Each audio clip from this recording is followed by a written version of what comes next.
Minha esposa herdou a fortuna da avó e imediatamente pediu o divórcio. Eu assinei os papéis em silêncio e desapareci completamente da vida dela. Ela deu uma festa naquele final de semana, certa de que eu voltaria implorando. 5 anos depois, ela contratou um investigador particular para me encontrar e descobriu 300 ligações perdidas no meu número antigo. Achei que tinha fechado aquele capítulo da minha vida. Então minha ex resolveu aparecer, implorando por 5 minutos da minha atenção. A ligação veio numa manhã chuvosa de quarta-feira, enquanto eu preparava o café da manhã. Minha esposa atendeu o celular com aquele ar dramático que sempre teve, e deu para ouvir a voz da tia dela pelo viva-voz do outro lado da cozinha. A avó dela havia falecido e deixado tudo para ela, a herança inteira. Estamos falando de muito dinheiro, o tipo de quantia que pode mudar completamente a vida de alguém. No começo, eu realmente fiquei feliz por ela. Perder alguém que amamos nunca é fácil, mas saber que a avó queria garantir o futuro dela parecia significativo. Caminhei até minha esposa e apertei seu ombro enquanto ela ainda estava ao telefone, imaginando que enfrentaríamos aquilo juntos, como casais fazem. Mas, no momento em que ela desligou, algo mudou em sua expressão. Não era tristeza. Não era gratidão. Era outra coisa. Você acredita nisso? Ela disse. Mas o tom não era de surpresa nem de alegria. Soava calculado. Todos aqueles anos em que ela me dizia para ser prático, pé no chão. No fim das contas, ela estava sentada sobre isso o tempo todo. Assenti, ainda tentando entender o humor dela. É incrível, amor. Ela devia te amar muito para deixar tudo para você. Ela então olhou para mim, e pela primeira vez no nosso casamento, senti que ela me via de outra forma. Não como marido, mas como, o quê? Um obstáculo? Um peso? Você sabe o que isso significa, né? Continuou ela, caminhando até a janela e olhando para a chuva. Não preciso mais me preocupar com nada. Sem orçamento, sem ter que abrir mão das coisas que eu quero. O jeito que ela disse abrir mão me acertou como um soco. Nós não éramos ricos, claro, mas vivíamos bem. Eu trabalhava no emprego que pagava nossas contas, a hipoteca, colocava comida na mesa. Fazíamos viagens, saíamos para jantar, vivíamos uma vida normal de classe média. De que sacrifícios ela estava falando? Nos dias seguintes, começaram as ligações com advogados e consultores financeiros. Tentei apoiar, até me ofereci para ajudar a organizar os documentos, mas ela recusou. Eu dou conta disso sozinha. Não é nada complicado. Tudo bem. Era a herança dela, dinheiro da família. Eu respeitava isso. Mas então começaram os comentários, pequenos no início. Ela olhava ao redor da sala e soltava observações. Esses móveis são tão básicos. Ou suspirava enquanto passava pelos nossos serviços de streaming. Agora podemos ter coisa muito melhor. Agora. Como se a nossa vida anterior fosse algum tipo de prisão da qual ela finalmente tinha sido libertada. O verdadeiro choque veio cerca de 2 semanas depois. Estávamos jantando com outro casal, amigos de anos. A conversa, inevitavelmente, chegou à herança. É difícil manter esse tipo de notícia em segredo em um círculo social pequeno. Deve ser um alívio enorme, nossa amiga comentou. Segurança financeira é uma bênção. Minha esposa sorriu, mas não era um sorriso caloroso. Ah, definitivamente faz você ver as coisas de outro jeito. As pessoas também. E olhou diretamente para mim ao dizer essa última parte.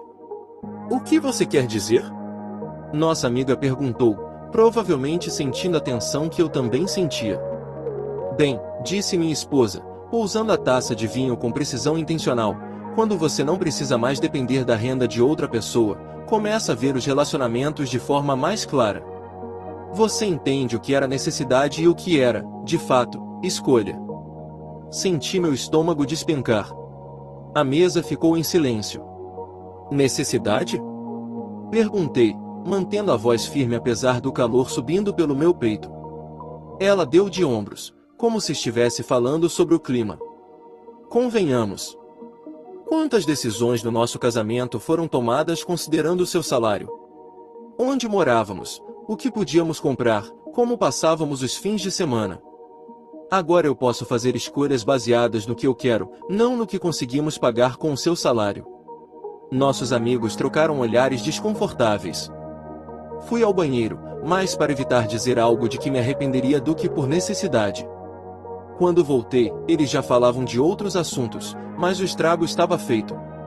Minha esposa tinha basicamente anunciado que nosso casamento inteiro, para ela, tinha sido algum tipo de arranjo econômico.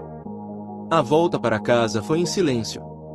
Naquela noite, deitado na cama, fiquei encarando o teto, tentando processar tudo. Essa era a mesma mulher que agradecia quando eu fazia hora extra para conseguirmos comprar algo especial. A mesma pessoa que dizia se sentir segura e amada porque eu cuidava do nosso lar. Agora, aparentemente, tudo aquilo tinha sido só necessidade. Pensei nos primeiros anos do nosso casamento. O orgulho dela quando fui promovido. Como ela contava às amigas sobre minha dedicação. Como dizia se sentir sortuda por ter um marido responsável e confiável. Necessidade. Era isso que tudo tinha significado para ela. O dinheiro da herança caiu na conta dela 3 semanas depois. No mesmo dia, ela foi às compras, não compras de supermercado, não algo prático. Ela voltou para casa com sacolas de lojas onde eu nunca a tinha visto entrar antes. Roupas de grife com etiquetas que me fizeram lacrimejar só de olhar o preço. Não me olha desse jeito, ela disse, percebendo minha expressão. Eu posso pagar isso agora. Não estou te olhando de jeito nenhum, respondi. Só estou curioso com essa súbita maratona de compras. Ela riu, mas não era a risada dela. Era mais afiada, mais seca, quase desdenhosa. Eu desejava essas coisas há anos. Só não podia justificar gastar seu dinheiro com elas. Seu dinheiro. Não nosso dinheiro, não dinheiro da família, meu dinheiro. Naquela noite, ela experimentou as novas roupas como se fossemos adolescentes outra vez. Mas, quando olhou para mim através do espelho, eu vi nos olhos dela, ela não estava desfilando para mim. Estava desfilando apesar de mim. Como se estivesse provando algo, mostrando o que podia fazer agora que estava livre das limitações do meu salário modesto. O que você acha? Ela perguntou, girando com um vestido que provavelmente custava mais do que eu ganhava em uma semana. Você está linda, respondi, porque estava mesmo. Mas você sempre esteve linda. O sorriso dela diminuiu um pouco. Não era isso que eu queria dizer. Eu sabia exatamente o que ela queria dizer. Ela queria que eu reconhecesse a independência financeira dela. Queria que eu entendesse que ela não precisava mais de mim. Queria que eu percebesse que a dinâmica de poder no nosso casamento tinha mudado, completamente. E eu entendi. Entendi perfeitamente. A questão era, o que eu faria a respeito? A transformação aconteceu mais rápido do que eu achava possível. Dentro de um mês após receber o dinheiro, minha esposa se tornou alguém que eu mal reconhecia. Ela trocou o Honda confiável por uma BMW novinha. Não um sedã prático, mas um conversível esportivo que custava mais do que o salário anual de muita gente. Quando perguntei se ela tinha pensado no custo do seguro, ela só riu. Custo de seguro? Repetiu, como se eu tivesse perguntado o preço do ar. Esse tipo de preocupação eu não preciso mais ter. A casa foi a próxima a mudar. Uma reforma completa. Designers de interiores, móveis sob medida, obras de arte que vinham com certificados de autenticidade. Eu chegava do trabalho e encontrava desconhecidos reorganizando nossa casa inteira enquanto minha esposa supervisionava com uma taça de vinho na mão. Não é maravilhoso? Ela perguntava, apontando para alguma pintura abstrata que parecia mais um espirro numa tela. É muito mais sofisticado do que o que tínhamos antes. O que tínhamos antes era a mobília que escolhemos juntos, fotos das nossas viagens, livros que lemos lado a lado, nossa vida, basicamente. Agora parecia página de revista de gente rica e sem personalidade. Mas a pior parte não era o dinheiro.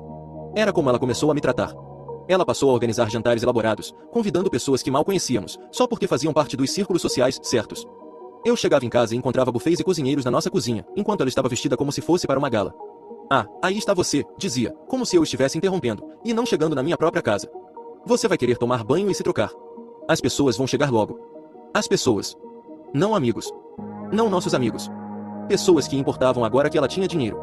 Durante essas festas, ela me apresentava de um jeito que fazia minha pele arrepiar. Este é meu marido. Ele trabalha em, como é mesmo o nome? Gestão de sistemas. Como se meu trabalho fosse um hobby antigo e sem importância que ela não se lembrava direito. Uma noite, um cara de terno caro perguntou o que eu fazia. Antes que eu respondesse, minha esposa se adiantou. Ah, ele tem um desses empregos estáveis e confiáveis. Bem prático, disse ela. Prático, do mesmo jeito que alguém diria contagioso. O homem assentiu educadamente e voltou a falar sobre a nova coleção de arte da minha esposa. Eu me retirei cedo, dizendo que precisava acordar cedo para trabalhar. Minha esposa nem levantou os olhos enquanto conversava sobre aberturas de galerias e leilões beneficentes. E isso virou padrão. Ela planejava eventos sociais sem me consultar e depois agia como se eu fosse o problema por não participar animadamente de conversas sobre clubes náuticos e degustações de vinho. Você está sendo antissocial, ela disse depois de uma noite especialmente estranha. Essas pessoas podem ser boas conexões para nós. Conexões para quê? Perguntei. Eu tenho um emprego. Nós temos amigos. Conexões para quê exatamente? Ela me encarou como se eu tivesse perguntado por que precisávamos de água encanada. Você realmente não entende, entende? Esta é a nossa chance de subir na vida. De estar perto de pessoas bem-sucedidas, em vez de... Ela fez um gesto vago, indicando o bairro dos nossos velhos amigos. Em vez de quê? Perguntei. Em vez de gente comum? Em vez de nos contentarmos com o medíocre. Medíocre. Foi assim que ela sempre viu nossa vida. A gota d'água veio numa manhã de sábado, no fim de novembro. Eu estava fazendo café, animado com um fim de semana tranquilo, quando ela entrou na cozinha já vestida como se tivesse uma reunião importante. Vou almoçar com algumas mulheres do Country Club, anunciou, ajeitando o cabelo usando a câmera do celular. Vamos discutir posições em conselhos de caridade. Que bom, respondi, embora me perguntasse desde quando ela tinha entrado para um Country Club. Sim. Bom. Elas são o tipo de pessoa que pode abrir portas. Portas de verdade, não? Ela parou, olhando para mim de jeans e camiseta, preparando café. Não o tipo de vida em que o ponto alto da semana é tomar café em casa no sábado de manhã. Coloquei minha caneca sobre a bancada com cuidado. O que há de errado com tomar café em casa no sábado de manhã? Ela suspirou. O tipo de suspiro exagerado que sugeria que eu estava sendo propositalmente obtuso. Não há nada de errado com isso. Se você está satisfeito com coisas pequenas, se não quer mais nada da vida. Eu achei que você era feliz, disse baixinho. Eu também achava, ela respondeu. Mas isso foi antes de eu descobrir como a felicidade realmente é. Ela pegou a bolsa, conferiu a aparência mais uma vez e então parou na porta da cozinha. Sabe o que eu percebi ontem? Ela disse, sem realmente perguntar. Passei anos tomando decisões com base no que nós podíamos pagar juntos. Para onde poderíamos viajar, que tipo de carro poderíamos ter, se daria para sair para jantar numa noite de semana. Eu vivia comprometendo. Constantemente. Nós dois comprometíamos, apontei. É isso que casais fazem. Ela balançou a cabeça. Não. Eu comprometia. Você só vivia dentro dos seus meios. Isso é diferente. Depois que ela saiu, fiquei sentado na nossa cozinha. Ou na cozinha dela, aparentemente, tentando entender como tínhamos chegado ali.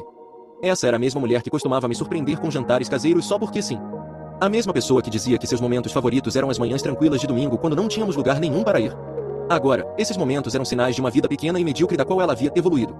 A conversa que eu vinha temendo aconteceu na terça-feira seguinte. Ela estava me esperando quando cheguei do trabalho, sentada na sala com uma taça de vinho e uma pasta parda sobre a mesa de centro. Precisamos conversar, disse. Eu soube imediatamente o que havia naquela pasta. Tenho pensado muito sobre nós ultimamente, continuou, com a voz firme e profissional, sobre o que nós dois queremos da vida, e acho que agora queremos coisas muito diferentes. Eu não me sentei. Só fiquei ali, esperando ela dizer o que os dois já sabíamos que viria. Acho que devemos nos divorciar. As palavras pairaram no ar entre nós. Eu não estava exatamente surpreso, mas ouvir aquilo em voz alta ainda foi como levar um soco no estômago. Entendi, falei finalmente. Ela pareceu surpresa com minha resposta calma. Acho que esperava que eu discutisse, que lutasse pelo casamento, que prometesse mudar ou dar a ela o que achava que precisava. Eu já falei com uma advogada, ela continuou, abrindo a pasta e puxando documentos oficiais. Quero que isso seja justo e limpo. Sem drama. Justo. Como se existisse um jeito justo de terminar um casamento porque uma das partes decidiu que a outra não era mais boa o suficiente. Os papéis estão todos aí, disse ela, empurrando a pasta em minha direção. A minha advogada disse que você provavelmente deveria contratar um advogado para revisar tudo, mas sinceramente, é bem simples. Peguei a pasta e folheei as páginas. Dissolução do casamento, divisão de bens, tudo limpo e muito oficial. Vou ficar com a casa, ela disse, com naturalidade. Claro. E a minha herança é patrimônio separado, então isso não entra no acordo. Mas você vai receber a sua parte justa do resto. Sua parte justa. Como se estivesse me fazendo um favor. Olhei para as linhas de assinatura na última página. A assinatura dela já estava lá, firme, segura, definitiva. Alguma pergunta? Ela perguntou. Eu tinha 1 milhão de perguntas. Queria perguntar em que momento exatamente eu tinha me tornado um peso morto na vida dela. Queria perguntar se algum momento do nosso casamento tinha sido real para ela ou se tudo não passava de necessidade econômica. Queria perguntar se ela já me amou de verdade ou se só amou a segurança que eu proporcionava. Mas, em vez disso, peguei a caneta que ela havia deixado na mesa. Nenhuma pergunta, respondi. Assinei os papéis sem ler com atenção. Sem chamar um advogado. Sem negociar, discutir ou tentar fazê-la mudar de ideia. Os olhos dela se arregalaram levemente quando terminei de assinar. Acho que minha aceitação calma desequilibrou. Só isso? Ela perguntou. Só isso, confirmei, deslizando a pasta de volta para ela. Caminhei até a porta da frente, peguei minha jaqueta e fui em direção ao carro. Aonde você vai? Ela gritou atrás de mim. Sair, respondi, sem olhar para trás. Enquanto eu dirigia, consegui vê-la pelo retrovisor, parada na porta da nossa casa, olhando eu ir embora. Ela parecia confusa, como se tivesse esperado outra reação. Mas, o que exatamente ela queria? Lágrimas? Súplica? Que eu prometesse me transformar no tipo de homem exigido pelo novo padrão financeiro dela.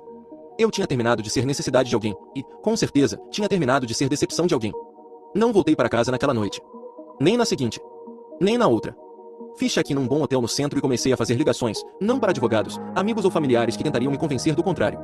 Liguei para uma empresa especializada em transferências corporativas. Com que rapidez vocês conseguem organizar uma transferência para outro estado? Perguntei. Depende da empresa e do cargo, respondeu a atendente. Qual é o seu prazo? 2 semanas. Ela fez uma pausa. É ambicioso, mas não impossível. Qual é a sua área? Dentro de 3 dias, eu tinha entrevistas marcadas em Minneapolis, Denver e Phoenix. Em uma semana, tinha uma oferta em Minneapolis que pagava 15% a mais do que eu ganhava. A empresa precisava de alguém imediatamente e estava disposta a cobrir todas as despesas de mudança. Perfeito. Voltei a casa apenas uma vez, numa quinta-feira à tarde, quando eu sabia que minha futura ex-esposa estaria na sessão semanal de spa. O lugar já parecia outro. Mais obras de arte, móveis rearranjados, flores frescas em vasos caros. Ela já estava pagando a vida que construímos juntos e substituindo por sua nova visão de sofisticação. Eu fiz as malas metodicamente. Roupas, documentos pessoais, alguns livros que realmente significavam algo para mim. Deixei para trás tudo que havíamos comprado juntos, qualquer coisa que pudesse me lembrar de quem eu costumava ser quando ainda acreditava que estava construindo uma vida com alguém que me valorizava. As fotos do casamento ficaram na lareira. Nossa mobília ficou exatamente onde estava. Até minhas ferramentas na garagem ficaram. Eu não queria nada daquela vida, exceto a minha liberdade. Não deixei bilhete, nem endereço para contato, nenhuma explicação. Só deixei minha aliança de casamento no balcão da cozinha, ao lado da cafeteira dela, onde eu sabia que ela encontraria. A mudança para Minneapolis aconteceu mais rápido do que eu imaginava. A empresa de realocação cuidou de tudo. 2 semanas depois de assinar os papéis do divórcio, eu estava em uma Tovinhouse vazia a 2.400 quilômetros de distância, observando o caminhão de mudanças desaparecer no fim da rua. Minha nova vida começou imediatamente. Sem período de transição, sem olhar para trás, sem dúvidas. Joguei-me de cabeça no novo emprego, aprendi os nomes dos colegas, encontrei uma academia decente, descobri qual cafeteria fazia os melhores sanduíches de café da manhã. Mudei meu número de telefone no dia em que cheguei. Novo estado, novo número, nova operadora. Fechei minhas contas antigas nas redes sociais e abri novas, com um nome levemente diferente. Eu não estava exatamente me escondendo, mas também não estava facilitando para quem tentasse me encontrar.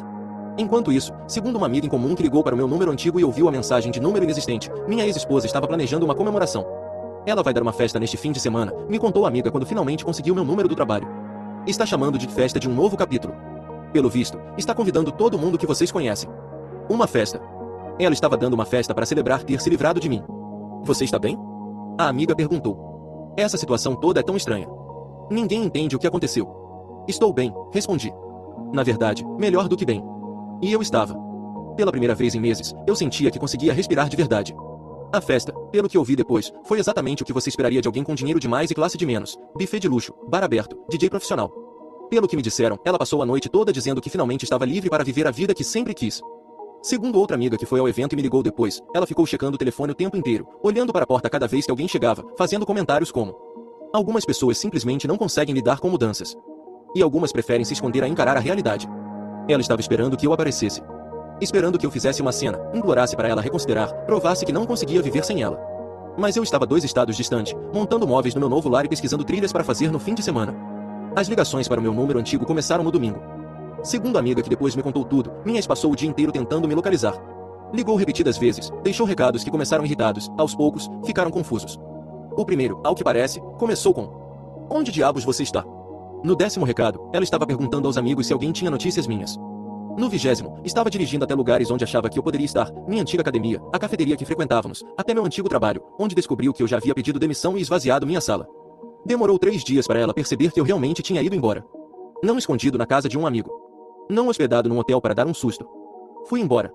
O detetive particular que ela contratou, sim, ela realmente contratou um detetive depois de 2 semanas sem conseguir me encontrar, disse depois que eu tinha encoberto muito bem meus rastros. Emprego novo, endereço novo, telefone novo, tudo novo. Desaparecimento em nível profissional, foram as palavras do relatório. Mas isso foi bem depois. Nos primeiros meses, concentrei-me em construir algo totalmente novo. Entrei em um grupo de trilhas e passei os fins de semana explorando as áreas verdes ao redor das cidades vizinhas. Fiz um curso de culinária e aprendi a preparar coisas que não vinham de caixas ou restaurantes. Voltei a ler, algo que eu tinha parado de fazer nos últimos anos do meu casamento. Comprei móveis que realmente combinavam comigo, não móveis que parecessem caros ou sofisticados. Poltronas confortáveis, um bom colchão, uma mesa de cozinha onde eu pudesse tomar café da manhã olhando as árvores do pequeno quintal. Mais importante, parei de olhar por cima do ombro. Parei de me perguntar o que ela estava fazendo, pensando ou planejando. Parei de me importar se ela sentia minha falta ou se arrependia. Descobri depois que ela esperava que eu rastejasse de volta em um mês. Disse a várias pessoas que eu estava sendo dramático e logo perceberia que não conseguiria viver sem ela quando a realidade da vida sozinho me atingisse. Ela manteve a casa exatamente igual por 6 meses. Convencida de que eu voltaria, arrependido, pedindo desculpas pelo que ela achava ser um chilique. Mas eu não estava fazendo cena. Não estava tentando dar lição. Eu só estava farto. Farto de ser o plano B de alguém. Farto de ser a escolha prática com a qual alguém se contentou. Farto de fazer parte de uma vida que alguém considerava medíocre. No meu primeiro inverno em Minneapolis, eu já tinha rotinas que não tinham nenhuma ligação com minha antiga vida. Tinha feito novos amigos que me conheciam como eu era agora, não como metade de um casal que havia implodido. Tinha voltado a apreciar manhãs tranquilas de sábado, mas desta vez porque eram minhas por escolha, não porque eu não podia pagar nada melhor. Eu estava construindo uma vida que pertencia inteiramente a mim. E, pela primeira vez em muito tempo, isso era suficiente. 3 anos depois da minha nova vida em Minneapolis, recebi um telefonema inesperado do nosso antigo vizinho. Sempre fomos cordiais, mas não íntimos, então ouvir a voz dele foi uma surpresa. Espero que você não se importe com a ligação, ele disse depois de trocarmos algumas amenidades. Consegui seu número no diretório da sua antiga empresa. Queria te perguntar uma coisa, mas não tinha certeza se era apropriado. Pode falar, respondi, genuinamente curioso. É sobre a sua ex-esposa, disse ele com cuidado. Não sei se vocês ainda se falam, ou se você sequer quer saber, mas as coisas ficaram bem complicadas para ela ultimamente. Fiquei sem reação por alguns segundos. Parte de mim sentiu curiosidade, mas uma parte muito maior tinha trabalhado duro para parar de me importar com a vida dela. Complicadas como? Perguntei, apesar do meu bom senso mandar ficar calado. Bem, ela perdeu a casa no mês passado, por execução. Acho que voltou a morar com os pais temporariamente. Isso me pegou de surpresa. A casa estava quitada no momento do divórcio. Como alguém perde uma casa que não tem hipoteca? Pensei alto. Ela pegou um empréstimo contra a casa, cerca de 18 meses atrás, continuou ele, aparentemente percebendo minha confusão pelo silêncio. Um empréstimo grande. Depois não conseguiu pagar as parcelas. Nos 20 minutos seguintes, ele me contou o que vinha acontecendo na vida da qual eu tinha saído. A imagem que ele pintou foi ao mesmo tempo chocante, sendo honesto, previsível. Os gastos continuaram depois que eu fui embora, mas tinham aumentado drasticamente. Roupas de grife viraram tudo de grife. O BMW foi trocado por um Mercedes, depois por um Porsche. Ela fez viagens para a Europa, comprou joias que custavam mais do que muitos carros, reformou a casa 2 vezes em 2 anos. Dava festas a cada poucas semanas. Festas enormes, disse o vizinho. Buffet, decoração profissional, de tudo. Acho que ela estava tentando entrar em algum círculo social. Mas custava uma fortuna. E o empréstimo contra a casa? Aconteceu quando o dinheiro da herança começou a acabar. Ele disse que ela provavelmente achou que seria algo temporário, uma forma de manter o estilo de vida enquanto planejava o próximo passo. Mas as parcelas eram altíssimas e ela não tinha renda fixa. Claro.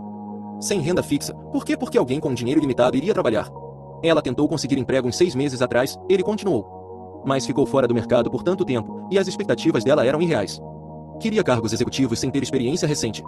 Quando isso não deu certo, tentou abrir algum tipo de consultoria, mas nunca saiu do lugar.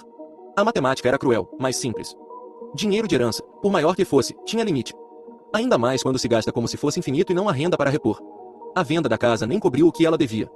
O empréstimo, explicou ele, mais todos os cartões que ela estourou com reformas e decorações. Ela saiu sem nada. Nada. A mulher que um dia chamou nossa vida de classe média medíocre agora estava recomeçando com menos do que tínhamos quando nos casamos. Eu provavelmente não devia estar te contando tudo isso, o vizinho admitiu. Mas ela anda perguntando sobre você. Perguntando onde você está, se alguém tem seu contato. Acho que a realidade bateu forte.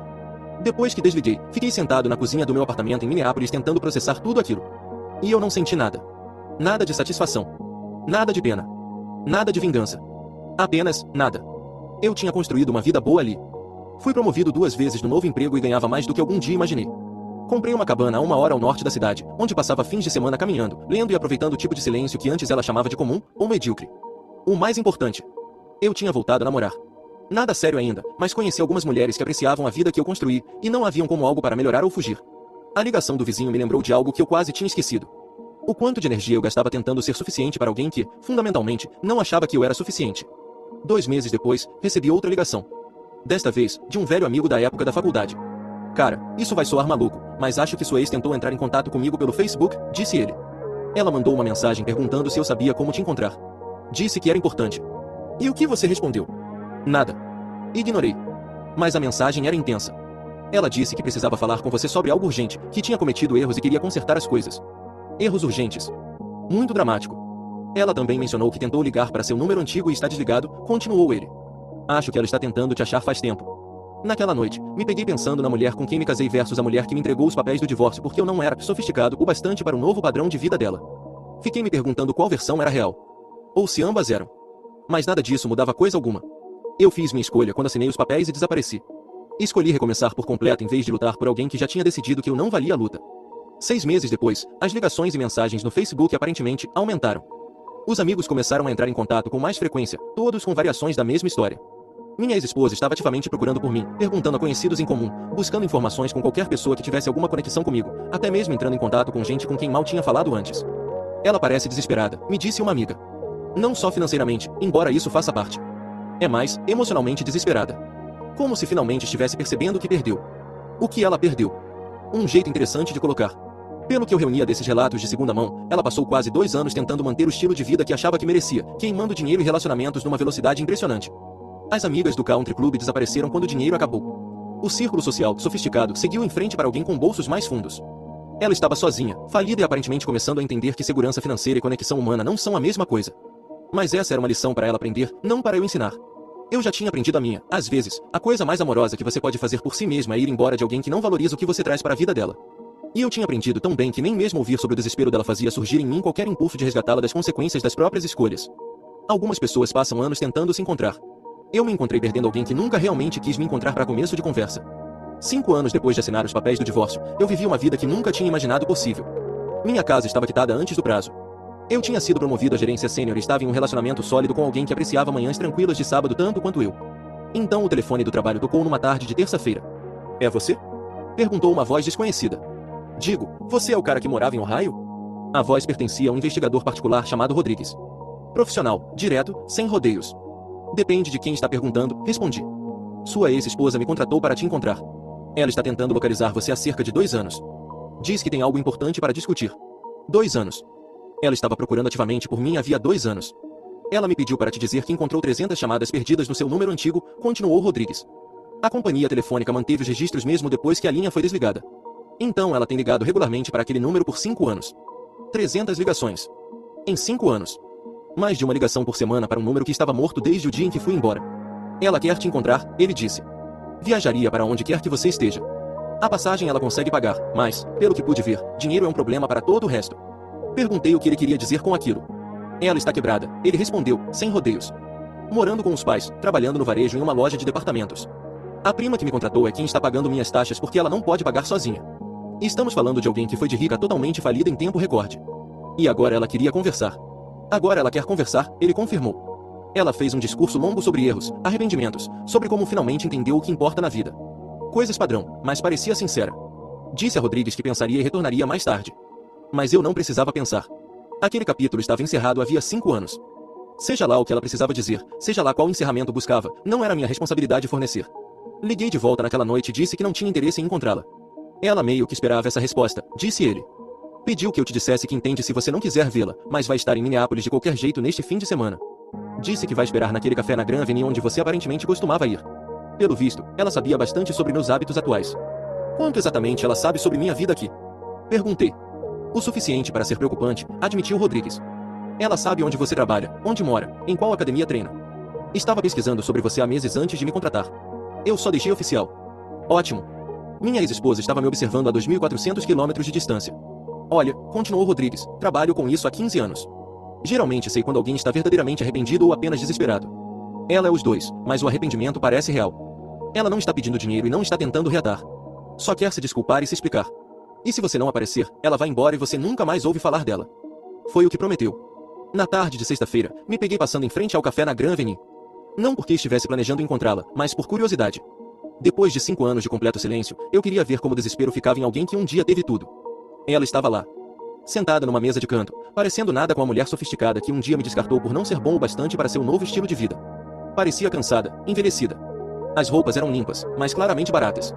O cabelo preso em um rabo de cavalo simples, bem diferente dos penteados elaborados da fase rica. Ela checava o telefone o tempo todo, olhando para a porta a cada poucos segundos. Observei por cerca de 10 minutos, do outro lado da rua. Parte de mim sentiu pena dela. A maior parte lembrou exatamente como era ser chamado de medíocre por alguém que havia prometido me amar para sempre. Eu não entrei no café. Em vez disso, fui para casa, para minha namorada, que estava fazendo jantar e queria ouvir sobre meu dia. Mas vê-la ali, esperando desesperadamente por uma conversa que eu não tinha intenção alguma de ter, me disse tudo o que eu precisava saber sobre como os últimos 5 anos tinham tratado ela. E me disse ainda mais sobre como tinham tratado a mim.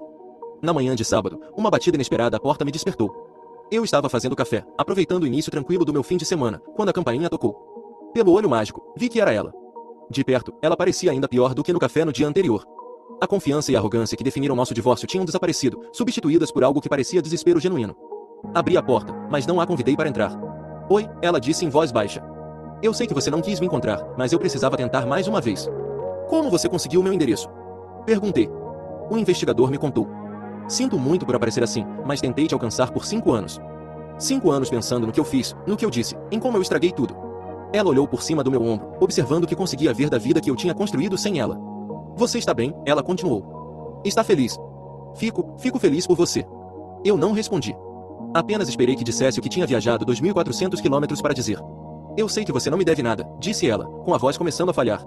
Sei que não tenho direito nenhum de estar aqui, mas preciso que você saiba que eu sinto muito. Eu sinto muito por como te tratei, pelas coisas que disse, por ter jogado fora a melhor coisa da minha vida porque fui estúpida demais para perceber o que eu tinha. Ok, respondi simplesmente. Ela pareceu surpresa com minha calma. Acho que esperava raiva, emoção, um discurso, qualquer coisa dramática. Eu perdi tudo, ela continuou. O dinheiro, a casa, todos aqueles amigos que só se importavam com o que eu podia gastar. Agora estou trabalhando no varejo, morando com meus pais, e penso todos os dias em como tudo poderia ter sido diferente se eu não tivesse sido tão egoísta e cega. Sinto muito que isso tenha acontecido com você, disse, e eu realmente sentia. Mas não sei o que você espera que eu diga. Eu quero que você saiba que eu te amo, ela disse, as palavras saindo como se estivesse segurando aquilo por anos. Eu nunca deixei de te amar. Eu só me deixei levar pelo dinheiro, pelo estilo de vida, pela ideia de que eu merecia algo melhor, quando o que eu tinha já era perfeito. Esse era o momento pelo qual ela tinha esperado, o gesto grandioso, a confissão sincera, o pedido de perdão e reconciliação. Agradeço você me dizer isso, falei calmamente, mas isso não muda nada. O rosto dela desabou. Por favor, eu sei que não mereço, mas será que podemos tentar de novo? Recomeçar? Eu sou diferente agora. Eu entendo o que realmente importa. Você é diferente porque precisa ser, respondi. Porque o dinheiro acabou e o estilo de vida sumiu. E isso não é o mesmo que realmente mudar. Isso não é justo, ela protestou. Eu aprendi com meus erros. Eu cresci como pessoa. Talvez você tenha crescido, admiti. Mas eu também cresci. E a pessoa que eu sou hoje não tem espaço para alguém que me tratou do jeito que você me tratou.